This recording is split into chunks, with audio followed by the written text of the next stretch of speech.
Alam nyo, tama si Richard Gomez, yung mambabatas.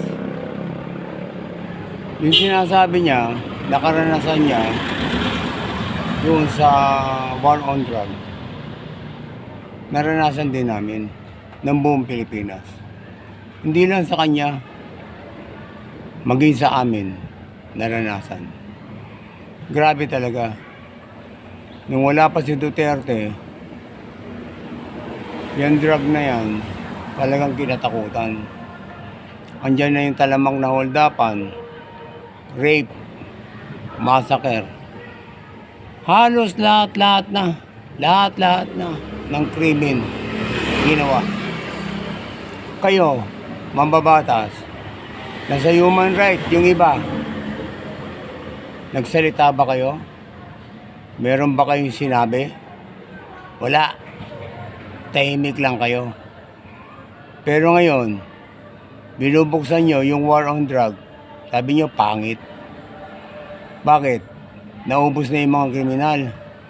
Ilan lang natitira. Ngayon, bumabalik na naman sila. Di ba? Kayo, outlaw kayo eh. Over the law. Nagsasabatas lang kayo. Hindi kayo nagpapatupad. Ha? Gumagawa kayo ng batas para ipatupad ng iba. Yun. Hindi yung gagawa kayo ng batas tapos kayo rin magpapatupad. Tanggalin na natin yung justice. Wala na lahat. Yan, titigas din ang mukha nyo eh. Yung pinapanigan nyo lang yung mga mali eh. Pag pinag-initan nyo yung tao, i-contempt kita. Ikaw dapat na i-contempt eh. Pira kang tigas din ang mukha mo. Katulad yung nangyari dun sa Kingdom. Si Kibuloy daw nasa lupa, hinukay yung lupa. Oh. Kung kayo yung iba kung sa lupa at takpan, mabuhay kaya kayo? Ang titigas ng mukha nyo ha. Di na kayo nahiya ha. Sipin nyo yung mga drug lord, gusto nyo nang pakawalan lahat? Pakawalan nyo na lahat yung kriminal. Para parehas, huwag yung namimili kayo. Yung drug lord, sabihin mo, user lang. Kapal din ang mukha nito. Hindi ka na nahiya, mahiya naman kayo, walang ganunan. Binoto kayo ng sambayan ng Pilipino dahil nangako kayo na ayusin nyo ang batas. Ayusin nyo ang Pilipinas. Kaya ang inaayos nyo, bulsa nyo eh. Wala na. Kailangan, kung tatakbo man kayo sa politika, ano man ang tatakbuhin nyo, kailangan pakawalan nyo yung mga kriminal para may botante kayo. Pakawalan nyo yung mga drug lord. Kaya walang boboto sa inyo, hindi mga gago yung mga tao eh. Yung mga tao, hindi yung gago para boboto sa inyo. Yung boboto nila, kriminal. Magnanakaw. Maawa kayo. Yung kinikwento ni Richard Gomez, mas masaul pa yung nangyari sa amin. Alam mo rito sa amin, magsumbong ka sa pulis. Sabihin ng pulis, wag yan, baka may patong yan. Baka may sa taas yan. Totoo naman eh. Pati pulis takot. Takot lahat. Sa mga drug lord. O, magsusumbong ka. O, ikaw source ka pagpalagay mo. Pag nagsumbong ka, isusumbong ka rin nila. O, yun ang pangit. Sino pa magsusumbong? Sino pa pagkakatiwalaan mo kung ganun? Yun ang panahon noon. Pero si Duterte, yun na. Ako hindi ko binoto si Duterte, binoto ko si Po. Sa totoo lang. Pero nagulat din ako. Doon sa war on drug niya, hindi ako naniniwala eh. Pero nagkalat sa kalsada, sumuko ang dami.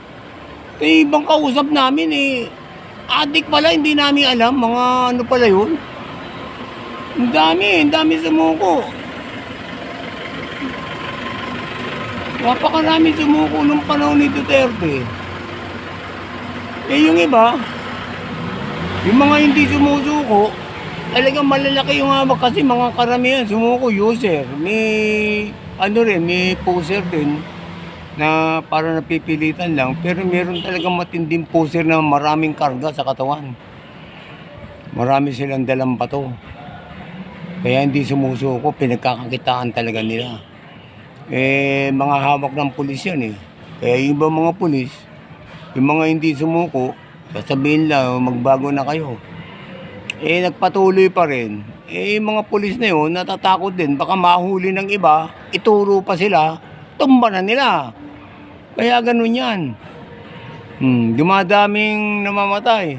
Pero ang pinagtatakaan ko lang dito sa Kongreso, ang tatapang din ng mukha nyo, bakit hindi yung mga minasakir, mga hinold up, mga pinapatay, mga inaambos, ba't hindi nyo iniimbestigahan? Ha? Yung drug lord na namatay, awang-awa kayo. Tangina. Nakakaiya kayo ha. Pero mga drug lord, pinatay, naaawa kayo. Pero yung mga civilian na minamasakir, pinapatay pati mga bata, pinuputulan ng ulo Hindi kayo naaawa. Hindi nyo kasi nararanasan, sarap ng buhay nyo. Puro kayo naka-aircon Kami na nagtatricycle, kami nandito sa lugar ng mga sa labas. Dadanasan namin yan. Nakikita namin mga nangyayari. Meron dito mga inaagawan ng cellphone. Estudyante, naglalakad lang, agawin yung cellphone. Wala na, hindi nakikibo. Hindi ka naman pwede magsumbong sa polis Kami nga, ang ginawa namin dito, nagro-ronda kami. Nagtayo kami ng grupo, 4K. Alam mo ibig sabihin ng 4K? Kilusan, kapatiran, kontra, krimen. Yan ang ginawa namin dito. Mga motor namin, iniikot namin, niro-ronda namin kasi ang dami akyat bahay Pero magsimula kami alas 11. Hanggang alas 4 na ng madaling araw, halos araw-araw yung ginagawa namin. Ang hirap, walang sweldo yan. Hinawakan kami ng isang attorney, hindi ko nababanggitin yung pangalan. Medyo sa lugar namin, medyo natakot din yung mga akitbahay dahil ang dami rin namin Pero mo, 5 son. 6 na zona. Maraming sumama, kaya ang dami namin. Nakakalat kami sa kataan, nakaposte kami sa mga kanto-kanto. Mga akitbahay, ang dami tumigil sa amin ng konti, pero nung tumigil ka, pero alam namin tuloy-tuloy, kilala namin kung sino-sino yung mga akitbahay. Hindi lang namin maituro kasi babalikan kami. Kaya nung dumating si Duterte, tuwan-tuwa kami. Napahinga rin kami. Nakatulog kami na mahimbing. Kaya mga anak ko, hindi na ako natatakot, hindi na ako kinakabahan. Noon, sasakay lang ng FX, taxi. Hinuhold up, pinapatay yung mga kinukuha yung mga nanlalabas. Sinasaksak na ng bigla Dito nga, mayroong pulis, biglang binaril sa mukha wala. Binurol lang, wala na. Wala nag-imbestiga. Mag-imbestiga sila, takot yung investigador. Alam ko na alam nyo rin yung kinikwento ko. Nangyayari yan sa inyo, baka mas masahol pa. Kaya walang ganunan. Huwag nyo suportahan yung mga kriminal. Huwag nyo suportahan yung mga drug lord. Ibalik nyo sa kulungan yung mga hintot na yan. Huwag nyo ibalik yung drug. Maawa kayo sa bayan. Mahiya kayo. Maawa kayo.